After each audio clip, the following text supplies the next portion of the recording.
नमस्कार, हमारे खास कार्यक्रम प्राइम बहस में आपका बहुत बहुत स्वागत है और आपके साथ मैं हूं शहनाज आजाद और मैं हूं अजितेश मिश्रा। उत्तर प्रदेश के सरकारी स्कूलों में शिक्षा के स्तर को बेहतर बनाने को लेकर इलाहाबाद हाईकोर्ट ने ऐतिहासिक फैसला सुनाया है। हाईकोर्ट ने आदेश दिए है कि उत्तर प्रदेश के सभी जनप्रतिनिधियों, सरकारी अफसरों और कर्मचारियों को अपने बच्चों को सरकारी प्राइमरी स्कूलों में पढ़ाना होगा। इलाहाबाद हाईकोर्ट का यह आदेश सरकारी स्कूलों की खस्ता हालत को सुधारने के लिए एक बड़ा पहल जो है माना जा रहा है। आज हम प्राइम बहस में इस मुद्दे पर चर्चा करेंगे और इस मुद्दे पर चर्चा के लिए हमारे साथ कुछ खास मेहमान जुड़े हुए हैं, उनसे हम आपको रूबरू कराएंगे। हमारे साथ अनूप खन्ना जी जो कि नोएडा स्टूडियो से जुड़ेंगे, समाज सेवी हैं, और साथ ही senior IAS officer Surya Pratap Singh जुड़ेंगे। वहीं बीजेपी के नेता दिनेश दुबे भी हमारे साथ इस चर्चा में जुड़ेंगे और साथ ही अशोक वाजपेयी जी राष्ट्रीय महासचिव समाजवादी पार्टी के, साथ ही पूर्व शिक्षा मंत्री भी हैं।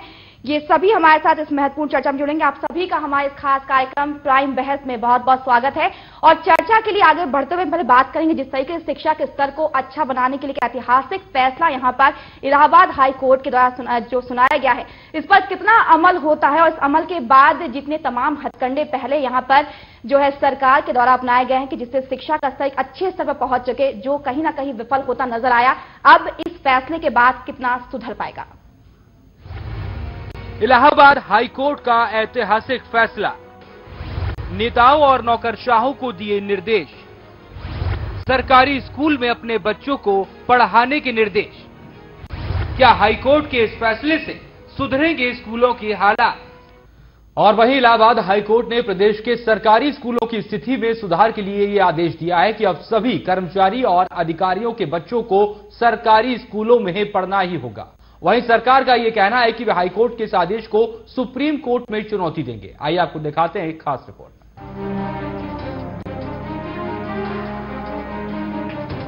समाज का आईना होती है शिक्षा, जिसे बेहतर बनाते हैं स्कूल। लेकिन उत्तर प्रदेश में मौजूदा सरकारी स्कूलों की तस्वीर अब बदरंग हो चुकी है और इन्हीं सरकारी स्कूलों की बदरंग तस्वीर में रंग भरने के लिए प्रदेश की सबसे बड़ी अदालत यानी इलाहाबाद हाईकोर्ट ने ऐतिहासिक फैसला सुनाया है। जी हां, प्रदेश के तमाम सरकारी स्कूलों की खस्ता हालत को पटरी पर लाने के लिए और शिक्षा के स्तर को बेहतर बनाने के लिए इलाहाबाद हाईकोर्ट ने ये आदेश दिए हैं कि प्रदेश के सभी सरकारी कर्मचारी और जनप्रतिनिधि अपने बच्चों को सिर्फ सरकारी प्राइमरी स्कूलों में ही पढ़ाएं। और अगर कोई भी सरकारी कर्मचारी हाईकोर्ट के आदेशों का पालन नहीं करता है तो उन्हें फीस के बराबर की रकम हर महीने सरकारी खजाने में जमा करानी होगी, जिसे प्रदेश के परिषदीय स्कूलों की शिक्षा के विकास में लगाया जाएगा। शिव कुमार पाठक एंड अदर्स के नाम से फाइल हुई थी। Children of government servant should be recommended to study in government institutions. Exact detail order का बताना मुश्किल है क्योंकि अभी इंटरनेट पे लोड नहीं हुआ है। आपको बता दें कि ये फैसला अध्यापक शिव कुमार पाठक की याचिका में सुनवाई करते हुए इलाहाबाद हाईकोर्ट की जस्टिस सुधीर अग्रवाल की अध्यक्षता वाली पीठ ने दिया है। इसके अलावा हाईकोर्ट ने सभी सरकारी कर्मचारियों और जनप्रतिनिधियों को अगले शैक्षिक सत्र तक इसका पालन करने की बात कही है। इलाहाबाद हाईकोर्ट ने मुख्य सचिव से कहा है कि वो इस मामले में की गई कार्रवाई के बारे में 6 महीने बाद रिपोर्ट दें।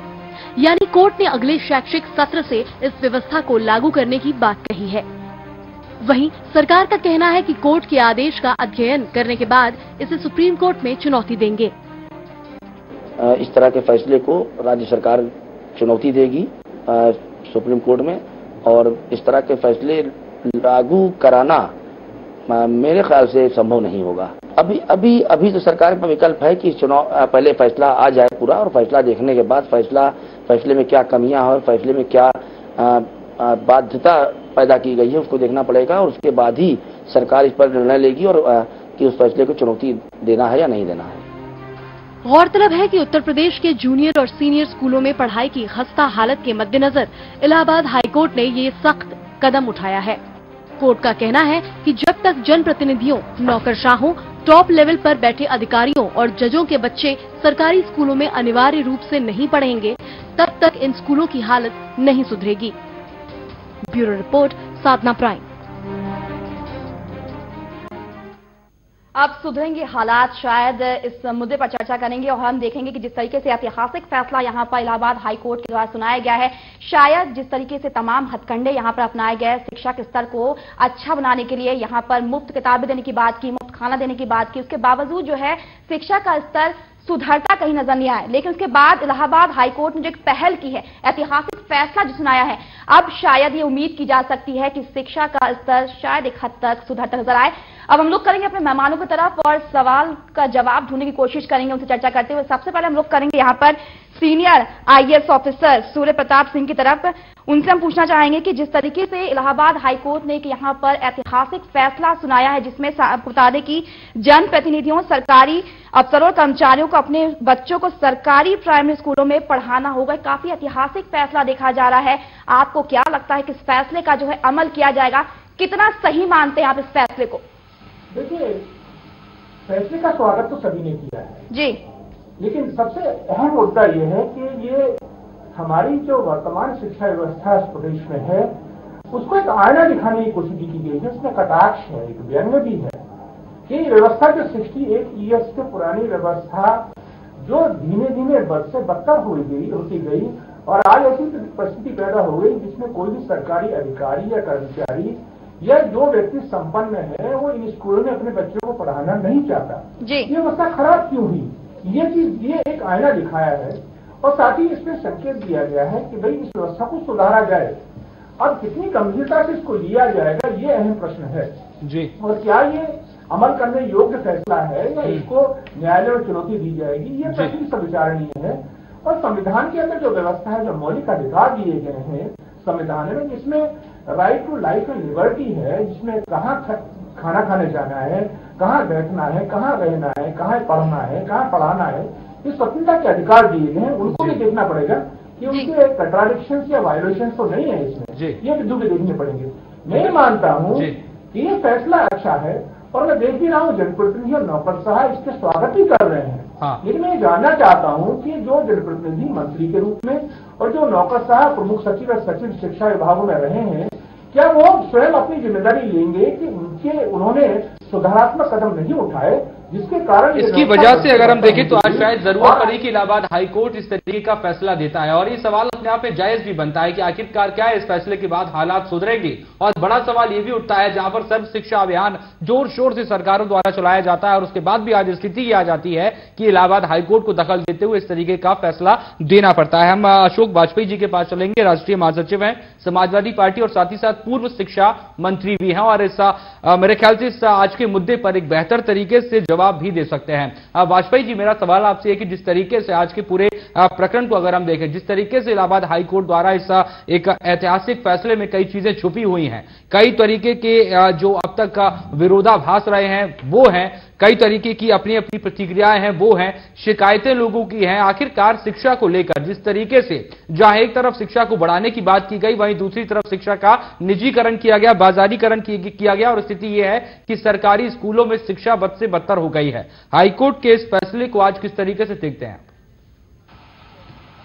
नहीं, बिल्कुल ठीक कहा आपने और उच्च न्यायालय, माननीय उच्च न्यायालय की चिंता भी स्वाभाविक है जी कि शिक्षा पर इतना सारा पैसा व्यय होने के बाद अभी प्राथमिक शिक्षा में 1 लाख से ज्यादा अध्यापकों की नियुक्ति की गई। बड़े पैमाने पर सरकार का प्रयास है, गांव-गांव विद्यालय खोले गए, बड़े पैमाने पर अध्यापकों की नियुक्ति की गई, लेकिन उसके बाद भी चाहे हमारी प्राथमिक शिक्षा हो या माध्यमिक शिक्षा, उसकी गुणवत्ता में जो सुधार अपेक्षित थे वो सुधार नहीं हुए। इसलिए ये चिंता का विषय भी है और हमारी सरकार इस बारे में गंभीरता से विचार भी कर रही है कि हम अपनी बेसिक शिक्षा और माध्यमिक शिक्षा में सुधार कैसे लाएं, क्योंकि जब तक शिक्षा का स्तर नहीं सुधरेगा, हम प्रदेश के विकास की चाहे इतनी लंबी बातें करें, लेकिन शिक्षा विकास का आधार है और जितना ही समाज शिक्षित होगा, विकास अपने आप उतनी ही तेजी के साथ आगे बढ़ेगा। तो समाज को शिक्षित करने के लिए जो अभी पार्लियामेंट में बिल पास हुआ था, राइट टू एजुकेशन, शिक्षा सबके लिए हो, और सर्व शिक्षा अभियान भी उसी का एक हिस्सा था। लेकिन जहां तक शिक्षा की गुणवत्ता का सवाल है, निश्चित रूप से उसमें कहीं इरोजन हुआ है, शिक्षा की गुणवत्ता में गिरावट आई है और इस फैसले के बाद निश्चित रूप से सबका ध्यान शिक्षा की ओर जाएगा। लेकिन वाजपेयी जी, सवाल यहाँ पर यह भी उठता है कि अगर इस फैसले के बाद सभी का ध्यान जाना लाजमी भी बनता है, लेकिन सरकार की बात करें तो जहां एक तरफ सरकार इस फैसले को पढ़ने की, समझने की कोशिश करने की बात कर रही, तो वहीं दूसरी तरफ अगर हम देखें तो एक पक्ष ये भी आ रहा है कि इस फैसले के खिलाफ सुप्रीम कोर्ट जाने की तैयारी में सरकार नजर आ रही है। तो कहां पर गंभीरता नजर आ रही है शिक्षा के स्तर को सुधारने की? देखिए, अभी जजमेंट आया, अभी पूरा जो उसकी हार्ड कॉपी मिली भी नहीं है, अभी जजमेंट को पढ़ने के बाद, अध्ययन करने के बाद, क्योंकि जहां एक तरफ माननीय उच्च न्यायालय का आदेश, वहीं हमारे जो मौलिक अधिकार हैं, शिक्षा में हमको अपना संस्था चुनने के लिए स्वतंत्रता है, वो भी अगर बाधित होगी तो हमारे मौलिक अधिकारों पर अगर प्रहार होगा तो भी एक चिंता के विषय। शासन इसका परीक्षण करेगा और उसके बाद ही कोई अग्रिम कदम उठाएगा। लेकिन जहां तक शिक्षा की गुणवत्ता के सुधार का सवाल है, निश्चित रूप से सरकार इसको प्राथमिकता के आधार पर शिक्षा की गुणवत्ता को सुधारने के लिए हर संभव प्रयास करेगी। और जो माननीय उच्च न्यायालय इलाहाबाद की चिंता है, उससे सरकार अपने को संबद्ध करते हुए अपने प्रदेश की शिक्षा व्यवस्था को और सुचारुपूर्वक और अच्छा बनाने के लिए जो भी संभव प्रयास होंगे वो करने का काम। चलिए वाजपेयी जी, आपका कहना है कि सरकार इस बार जो है बिल्कुल लामबंद होकर काम करने की कोशिश करेगी और अपने स्तर पर प्रदेश की अगर शिक्षा की बात की जाए तो उसे सही करने की कोशिश करेगी। लेकिन यहाँ पर सवाल ये उठ रहा है कि एक तरफ जहां इलाहाबाद हाईकोर्ट ने ये फैसला सुनाया है, उसके विरुद्ध सरकार जो है इसके खिलाफ सुप्रीम कोर्ट में जाने की जो है तैयारी कर रही है। आपका कहना है कि फैसला भी आया है और पूरी तरीके से पढ़ा नहीं गया है, उसके बावजूद अगर इस तरह की बातें आए तो कहीं ना कहीं कुछ तो कुछ होगा। अनूप खन्ना जी हमारे साथ जुड़े हुए हैं। अनूप जी, सवाल ये उठता है कि एक तरफ शिक्षा के स्तर को बेहतर करने की कोशिश की जा रही है, क्योंकि सरकार ने जिस तरीके की तमाम यहाँ पर बात की जाए योजनाएं चलाई गई स्कूल को बेहतर करने के लिए, जिस तरीके की तमाम यहाँ पर सुविधाएं देने की बात की गई, लेकिन जो इस तरह के प्राइवेट स्कूल का देखा जाए, सरकारी स्कूलों का स्तर बहुत ही ज्यादा यहाँ पर गिरता हुआ नजर आया। तमाम कोशिशें की गई लेकिन वो भी यहाँ पर बिल्कुल ध्वस्त होती नजर आई। इस पहल के बाद सरकार को शायद आगे बढ़कर कुछ और यहाँ बेहतर करने के लिए बात करनी चाहिए थी, वहां ये इसके विरुद्ध जाती हुई नजर आ रही है। देखिए, जो हमारी एज ग्रुप के लोग हैं, अगर आप उनसे बात करेंगे तो आपको शायद ये बड़ा अच्छी तरह से बता सकते हैं शिक्षा का स्तर किस तरह से धीरे धीरे कम हुआ है जी। हमारे टाइम में गवर्नमेंट स्कूल के अंदर एडमिशन लेना बहुत बड़ी बात मानी जाती थी, बाकायदा सोर्सेज लगती थी और दो तरह के इंग्लिश स्कूल्स हुआ करते थे, एक सेंट मैरी हुआ करता था और एक मॉन्टेसरी स्कूल हुआ करता था जी। मॉन्टेसरी मेरे ख्याल है ये को एजुकेशन में था और सेंट मैरी जो था सिर्फ लड़कियों के लिए हुआ करता था। धीरे धीरे अगर आप देखें इस चीज को कि इंग्लिश का प्रचलन बड़ा, लोगों के अंदर ये हुआ तो प्राइवेट स्कूल्स और बढ़ने लगे। अब आपने प्राइवेट स्कूल की बात करी, स्थिति ये हो चुकी है कि जो पब्लिक स्कूल्स थे, जो सरकारी स्कूल हुआ करते थे पब्लिक स्कूल्स, आज उनको हम प्राइवेट स्कूल कहने लग गए। और जो पब्लिक स्कूल्स हैं उनको जो कायदे में प्राइवेट स्कूल होने चाहिए, जैसे डीपीएस हो गया, एपीडी हो गया, जो भी इस तरह के हैं, उनको आप आजकल पब्लिक स्कूल कहने लग गए। तो शिक्षा के अंदर हमारी विचारधारा के अंदर कितना बड़ा चेंज आया। जिनको हमें प्राइवेट स्कूल कहना चाहिए आज हम उनको पब्लिक स्कूल कहते हैं। ये सिर्फ इसलिए हुआ है कि वहां पर शिक्षा का स्तर नहीं सुधरा है, हमें अपना स्टैंडर्ड मेंटेन करना है, हमें ये दिखाना है कि हमारे बच्चे कहां पढ़ना है। अभी एक सेमिनार हुआ था जिसमें सारे प्रिंसिपल्स आए थे, वहां मैंने उनसे एक सवाल करा था, आप एक तो बेस्ट बच्चा लेते हैं, 5000 बच्चों में 500 बच्चे या 200 बच्चे आपने सेलेक्ट करे, उसके बाद में हाई स्कूल इंटर तक जाते हुए उनके नंबर कम रहते, उन्हें आगे नहीं पढ़ने देते, उनको सब्जेक्ट नहीं लेने देते। उसके बाद में गारंटी करते हैं कि इंटरमीडिएट में 100% बच्चा ट्यूशन पढ़ता है। ऐसा कोई नहीं है कि बगैर ट्यूशन की आपकी एजुकेशन हो, तो एजुकेशन का स्तर वो भी नहीं सुधार रहे। मैंने वहां एक सवाल और भी करा था सबसे कि आप लोग आज की डेट में एजुकेशन नहीं दे रहे हैं, आप सिर्फ डिग्री दे रहे हैं। हमारे से जो पहले वाली जनरेशन है, मेरे दादा वाली जनरेशन थे, उनके हाई स्कूल से आप मुकाबला नहीं कर सकते थे, हमारे यहां बीएससी वाले से मुकाबला नहीं कर सकते। आज की डेट में आप देखिए एमबीए तो हमारे टाइम में गिने चुने हुआ करते थे, आज कितनी तरह से डिग्रियां बढ़ रही हैं। एक किसान का बेटा अगर एमबीए कर भी लेता है, उसके दिल में होता है मैंने अपना खेत बेचा, इनको इतनी एजुकेशन दी, वो एजुकेशन कहां दी है, सिर्फ और सिर्फ डिग्री दी है हमने। तो जो हमारे और साथी भाई कह रहे हैं कि शिक्षा का स्तर इस तरह से सुधारना होगा। और जहां तक मैं समझ रहा हूं हाईकोर्ट का जजमेंट आया है, ये जजमेंट जो है ये एक व्यंग्य के रूप में भी है, हमारे सोशल मीडिया पे बहुत ज्यादा चलता है। आज आपके माध्यम से ये बहुत अच्छी चर्चा हो रही है। और अगर हाईकोर्ट ने कहा अनूप जी शिक्षा का अधिकार हमारे को है, हमें अपनी स्कूल चुनने की आजादी भी होनी चाहिए, लेकिन यहां पर एक बहुत बड़ा प्रश्न चिन्ह लगाया है और हाईकोर्ट के इस निर्णय का सब जने स्वागत। बिल्कुल, बहुत बेहतर तरीके से। और अनूप जी साथ ही साथ ये भी समझना चाहते हैं कि अगर हम देश के नौकरशाहों की बात करें, जनप्रतिनिधियों की बात करें, नेताओं की बात करें, अधिकारियों की बात करें, ये जो एक मौलिक अधिकार का एक नया ताना बुना दिया जा रहा है कि हमारा अधिकार है, मौलिक अधिकार है, हम क्या खाएं, क्या पिए, कहां बैठें, कहां सोएं, कहां पढ़ें, कहां रहें, तो क्या इस तर्क के साथ जिम्मेदारी से बचा जा सकता है?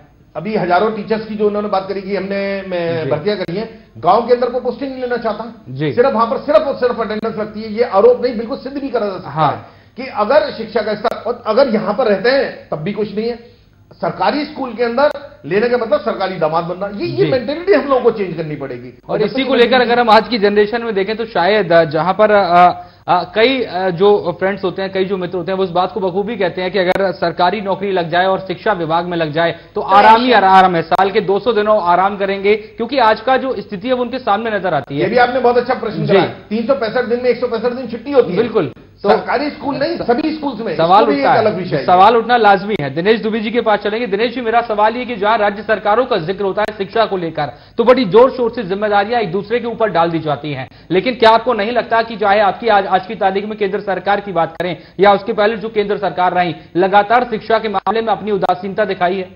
मैं आपकी बात से सहमत हूं कि प्राइमरी पाठशाला की उपेक्षा हुई है, लेकिन जब से मोदी सरकार आई है तब से मोदी सरकार की पहली नजर जो पड़ी वो प्राइमरी पाठशाला पर पड़ी। प्राइमरी पाठशाला में शौचालय की व्यवस्था होनी चाहिए। शौचालय पे ध्यान मोदी जी ने दिया, उनकी और भी सारी बातों पे ध्यान है कि कैसे इसको पूरा किया जाए। उनकी चिंता का विषय ये भी है कि प्राइमरी पाठशाला की जो गिरती व्यवस्था है उसको कैसे ठीक किया जाए, इससे मोदी जी बहुत चिंतित है। दिनेश जी, लेकिन मैं आपको माफी के साथ रोकना चाहता हूं। दिनेश जी, मैं आपको माफी के साथ रोकना चाहता हूं, लेकिन सवाल यहां पर यह भी उठता है कि जहां पर अगर हम देखें स्कूलों की स्थिति सुधारने के लिए आजकल सरकारों द्वारा नए नए तरीके की चीजें कराई जा रही हैं, जहां बच्चों के मां बाप को अनाज मुफ्त में दिया जाएगा, जहां पर मिड डे मील चलेगा। हालांकि इनके अपने अलग फायदे भी हैं, लेकिन आपको लगता है कि शौचालय बनाने से, मिड डे मील करने से, बच्चों के मां बाप को अनाज देने से, फ्री में कपड़े, फ्री में किताबें, ये तमाम चीजें हैं जो इनके अलग अलग फायदे हैं, लेकिन आपको लगता है कि इन सब चीजों से शिक्षा का जो स्तर है वो नहीं सुधरा जा सकता है? देखिए, शिक्षा के लिए जब तक शिक्षक अच्छा नहीं तब तक शिक्षा नहीं सुधर सकती है। शिक्षा के साथ व्यवस्था भी होनी चाहिए, और व्यवस्था में सारी चीजें, मिड डे मील की बात आती है, कपड़े की बात आती है, पुस्तिका की बात आती है, तो हम सारी अलग से व्यवस्था है, लेकिन शिक्षक अच्छा होगा तभी शिक्षा सुधरेगी। सवाल यही है यहाँ पर दिनेश जी, शिक्षक अच्छा हो, आपका कहना है। अगर अच्छे शिक्षक की बात की जा रही है, जिस तरीके से यहाँ भर्ती होती है उसमें यहाँ पर परिवारवाद चलता है, जहां हमारी किसी से अच्छी बनती हो तो उस हिसाब से हमें यहाँ पर नौकरियां मिलती हैं। यहाँ पर अब टैलेंट नहीं देखा जाता, ये देखा जाता है कि रिलेशन किससे कैसे हैं, इस हिसाब से यहाँ पर नौकरियां मिलने लगी हैं। शिक्षा के स्तर पर शिक्षक की बात कर रहे हैं, अगर इस तरीके से नौकरियां मिलने लगेगी तो आप बताएं कि शिक्षक कहां से यहाँ पर शिक्षित होंगे? देखिए, उसमें कोई समझौता नहीं होना चाहिए। अभी समाजवादी पार्टी की सरकार ने 1 लाख शिक्षक भर्ती किया है। अब वो देखना है कि वो शिक्षक की क्या टैलेंट है, क्या प्रतिभा है, उनको क्या करने आता है। हमारा शिक्षा का स्तर दिन पर दिन गिरते जा रहा है। जब शिक्षक ही अच्छा नहीं होगा तो शिक्षा का स्तर कैसे ऊंचा होगा? तो शिक्षा का स्तर ऊंचा करने के लिए पहले शिक्षक अच्छा होगा, तब शिक्षा का स्तर ऊंचा होगा, वरना नहीं हो पाएगा। ये सारी बातें केवल धरी की धरी रह जाएंगी। हमें अच्छे शिक्षक की बात करें दिनेश जी, ऐसे कई मामले यहाँ पर सामने आते हैं जब शिक्षकों के यहाँ पर अचानक से औचक निरीक्षण होता है स्कूलों में और शिक्षकों से पूछा जाता है कभी राष्ट्रपति का नाम, तो वो तक नहीं बता पाते, तो वो बच्चों को शिक्षित कहाँ करेंगे? आप ये बताएं कि यहाँ पर जब शिक्षकों की भर्ती की जाती है तो उनका लेवल क्यों नहीं देखा जाता है? जब स्कूलों में दाखिलों को लेकर बच्चों का लेवल देखा जाता है कि किस स्तर के हैं, उनको एडमिशन देना है कि नहीं देना है। उस लेवल में तमाम धांधली होती है, उसमें तरह अपनापन होता है, सरकार की अपनी स्वयं की चिंता होती है, सरकार के लोग अपने लोग होते हैं, सरकार अपने अनुसार भर्ती भी करती है। जैसा कि ये भी आपको पता है कि यह समाजवादी पार्टी की सरकार ने ऐसा किया है। शिक्षक की क्वालिटी आ नहीं रही है, जब शिक्षक की क्वालिटी आएगी नहीं तो और कुछ कैसे ठीक हो सकता है? उसमें कोई चिंता का विषय तो करेगा। न्यायालय ने जो अपनी भूमिका निभाई, बहुत महत्वपूर्ण भूमिका निभाई है, और न्यायालय की भूमिका को सराहनीय और साधुवाद देते हैं, और भारतीय जनता पार्टी उसका समर्थन करती है। बिल्कुल, आप समर्थन कर रहे हैं, लेकिन सवाल ये भी उठेगा कि भारतीय जनता पार्टी के कितने मंत्री, कितने नेता और कितने कार्यकर्ता और साथ ही साथ कितने अधिकारी पूरे देश में अपने बच्चों को सरकारी स्कूलों में पढ़ाने के लिए तैयार होंगे? आपको बता दें कि उत्तराखंड के मुख्यमंत्री हरीश रावत ने हाईकोर्ट के इस फैसले का स्वागत किया है। क्या कुछ उन्होंने कहा, ये आपको सुनवाते हैं। मेरे मन में बड़ी गुदगुदी हुई। मेरी श्रीमती भी, मेरे बच्चे भी मुझसे शिकायत करते थे कि तुमने हमको केवल सरकारी स्कूल में पढ़ाया। तो मुझे लगा कि आज सरकारी स्कूलों का कोई सार्वजनिक रूप से वकालत करने वाला तो मिला इलाहाबाद हाईकोर्ट के रूप में। मैं उनको बहुत धन्यवाद देना चाहता हूं, और मैं आपसे कहना चाहता हूं कि मैंने हमेशा जो है अपने बच्चों को गवर्नमेंटल स्कूल में तो बिल्कुल सवाल यहां पर यही उठ रहा है कि आखिरकार जो हालात हैं वो कैसे सुधरेंगे। अलग अलग राय, अलग अलग मशवरा लोगों द्वारा दिया तो जाता है शिक्षा को सुधार करने के लिए, लेकिन दरअसल ये एक ऐसी समस्या बन चुकी है जो आज समय रहते ना सुधारी गई तो आने वाले समय में भविष्य जो है वो अपने आप में खराब होता नजर आ रहा है। हम सीधे चलेंगे वरिष्ठ आईएएस एसपी सिंह हमारे साथ जुड़े हुए, उनके पास चलेंगे। एसपी सिंह जी, मेरा सवाल आपसे है कि जहां पर आपने एक शुरुआती दौर में अगर हम देखें, आपने हमारे साथ जितने भी मेहमान हैं सबकी अपनी अपनी प्रतिक्रिया, अपनी अपनी राय इस पूरे मामले पर सुनी, मशवरा भी सुना, लेकिन इस फैसले से आप कितना ताल्लुक रखते हैं जहां पर कहा जाता है कि शिक्षक जो हैं सरकारी स्कूलों में वो ही जब अयोग्य होंगे, उनकी ही जब नियुक्ति ऐसी होगी कि वो अयोग्य हैं, तो शिक्षा का स्तर कैसे सुधर सकता है? और जब इन स्कूलों की हालत बखूबी सबको पता है, सब ये बात जानते हैं कि स्थिति सही नहीं है, तो ऐसे में देश के नौकरशाह, अधिकारी, नेता कैसे अपने बच्चों का एडमिशन कराने के लिए उन स्कूलों में तैयार होंगे? देखिए, मेरे हिसाब से इन प्रश्नों का उत्तर तो हम जरूर देंगे, लेकिन हमें समाधान खोजने की कोशिश भी करनी चाहिए कि हाईकोर्ट का एक आदेश आया, इसका समाधान इसका सहारा लेकर क्या समाधान खोजा जाए, वो मुझे लगता है ज्यादा महत्वपूर्ण प्रश्न है। मैं समझ चाहता हूं, आपके प्रश्न को बीच में काट रहा हूं, तो आपके प्रश्न का उत्तर भी दूंगा। देखिए, स्कूलों की स्थिति कैसे सुधरेगी? आप जानते हैं माध्यमिक शिक्षा में हाई स्कूल इंटरमीडिएट की डिग्री इस प्रदेश के अंदर फर्जी और नकल के आधार पर बढ़ती है, और जितने भी माध्यमिक शिक्षा के जितने भी हमारे हाई स्कूल इंटर के विद्यालय हैं जो प्राइवेट सेक्टर में हैं, वो मुख्य रूप से जनप्रतिनिधियों और नौकरशाहों के कब्जे में है, उनके स्वामित्व में है, और वो सब मिलकर नकल माफिया के साथ फर्जी डिग्री डिस्ट्रीब्यूट कराते हैं। और ऐसे ही लोग आएंगे टीचर बनने के लिए, आवेदन करेंगे जिनके पास डिग्रियां फर्जी हैं। तो आप समझ सकते हैं कि टीचर अच्छे कहां से भर्ती होंगे जब फर्जी डिग्रियां, फर्स्ट डिवीजन, सेकंड डिवीजन बाजार के अंदर पैसा भी उपलब्ध है। और यही हालत हुई है। अभी माध्यमिक शिक्षा में भी शिक्षक की भर्ती हुई है, उसमें अधिकांश लोग फर्जी डिग्री धारक हैं। प्राइमरी स्कूल में भी शिक्षकों की भर्ती हो रही है, उसमें काफी लोग फर्जी डिग्री धारक हैं। अभी आपको ज्ञात हो कि शिक्षा मित्रों की भर्ती करने के लिए, वो उसको रेगुलराइज करने के लिए 1 लाख से ऊपर शिक्षा मित्रों को जिनके पास शैक्षिक योग्यता नहीं है, शैक्षिक योग्यता का मतलब है कि मिनिमम टीईटी का डिप्लोमा उनके पास होना चाहिए, वो बिना उनको प्राप्त किए हुए उनको रेगुलराइज करने का एक व्यवस्था चल रही है और कर भी दिया गया था, जो हाईकोर्ट ने रोका है। तो यह बात सही है, गुणवत्ता के शिक्षकों की नहीं होगी तो कैसे भेजेंगे नौकरशाह, कैसे भेजेंगे जनप्रतिनिधि उसमें अपने बच्चों को? और उन बच्चों का क्या दोष है कि वो कॉन्वेंट में पढ़ रहे हैं, उनको आप 1-2 साल के लिए ऐसे स्कूल में धकेलने की कोशिश कर रहे हैं कि जहां पे ना शिक्षक पढ़ाता है, ना कुर्सी है, ना मेज है, ना ड्रेस है, ना किताबें हैं। उस बच्चे के बालाधिकार, मानवाधिकारों का क्या होगा, उस पर विचार करना पड़ेगा। ये भी बिल्कुल, ये एक बड़ा सवाल है यहाँ पर एसपी सिंह जी की, जिस तरीके से यहाँ पर ऐसे स्कूलों में बच्चों को भेजा जाता है जहाँ पर शिक्षा के अगर स्तर की बात की जाए तो बिल्कुल शून्य होता है।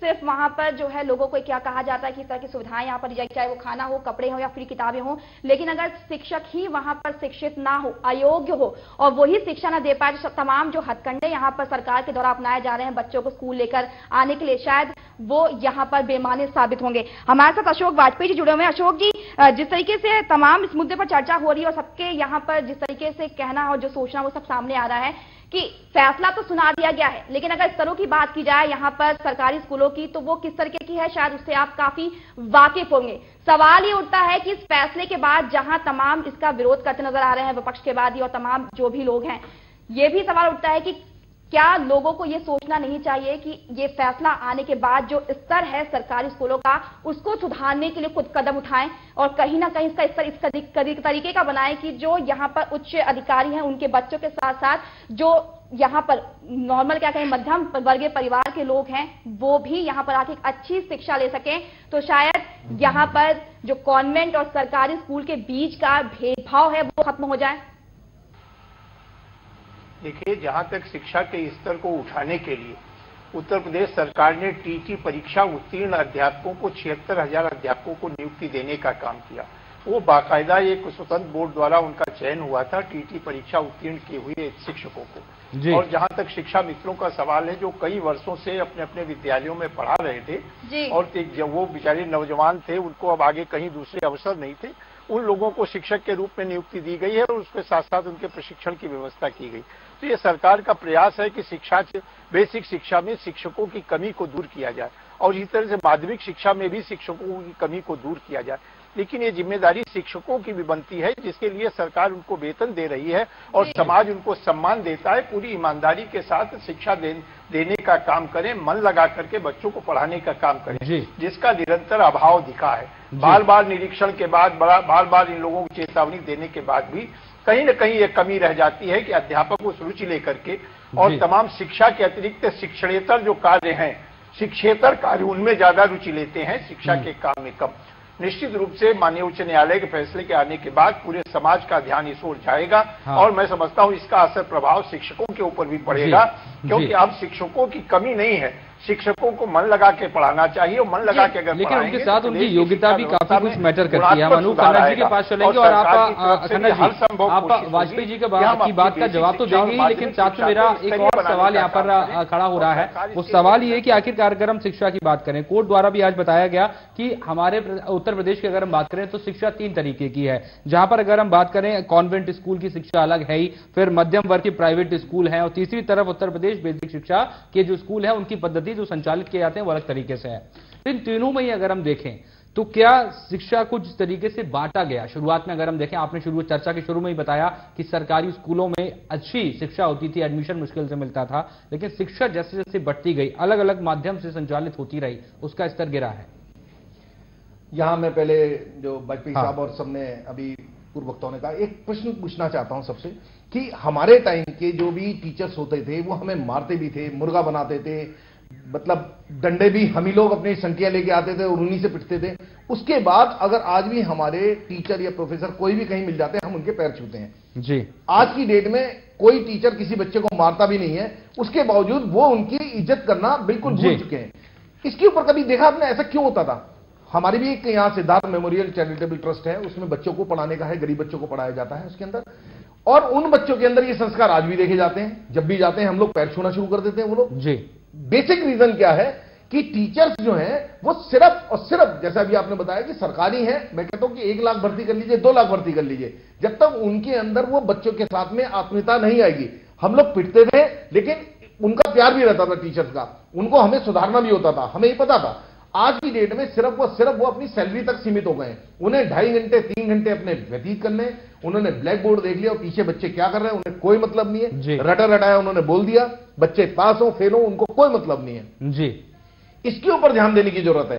टीचर्स जितने भी भर्ती करे जाए, उनका स्टूडेंट के साथ में किस तरह का इन्वॉल्वमेंट है, इसको भी देखा जाना चाहिए। अगर हम कई शिक्षा स्कूलों की बात करें तो कई बार मैंने खुद जाकर देखा इन चीजों को और समझ में आया कि सरकारी स्कूलों का हाल अगर मैं अपने मुंह से यहाँ पर व्याख्यान करूं तो नजर आता है। जब स्कूल में आप पहुंचेंगे तो दरअसल जो स्कूल में टीचर एक तो कम मिलेंगे, 1 या 2 मिलेंगे, और वो भी मिलेंगे तो वो एक पेड़ के नीचे आराम से कुर्सी पर बैठे होंगे, और जो बच्चे हैं वो क्लासरूम में अलग बैठे होंगे, और एक बच्चे के हाथ में कोई किताब होगी और वो आपस में ही जो पढ़ने का क्रम होता है उसी को जारी रखते हैं। टीचर को मतलब नहीं रहता है। सवाल यहाँ पे एक और भी है जितेश कि अगर आज जो माहौल देखा जाए, यहाँ पर बच्चों से काम कराते हुए नजर आते हैं, कहीं झाड़ू लगवा रहे हैं तो कहीं और तमाम तरह के स्कूलों के काम भी यहाँ पर शिक्षकों के द्वारा करते नजर आए जा रहे हैं कि जबरदस्ती बच्चों से कराए जाते हैं, लेकिन शिक्षित नहीं करना है जी। शिक्षित करने के साथ में अगर ये काम करा रहे हैं तो इसमें कोई बुराई नहीं है। मैं कहता हूं अपने काम के लिए भी उन्हें प्रेरित करें, लेकिन वही आपका कहना कि अगर शिक्षा दे नहीं रहे और आप ये काम करा रहे हैं। अभी डीएम नोएडा है एनपी सिंह साहब, उन्होंने कई स्कूलों में विजिट करी, उन्होंने कुछ क्वेश्चंस दिए टीचर्स को, टीचर से जवाब नहीं दिए गए। किस शिक्षा स्तर की बात कर रहे हैं हम लोग, कहां की बात कर रहे हैं? और जो आपने बताया सबसे बड़ी बात यह है कि एजुकेशन में जो 3 या 4 तरह की एजुकेशन देनी शुरू कर दी है।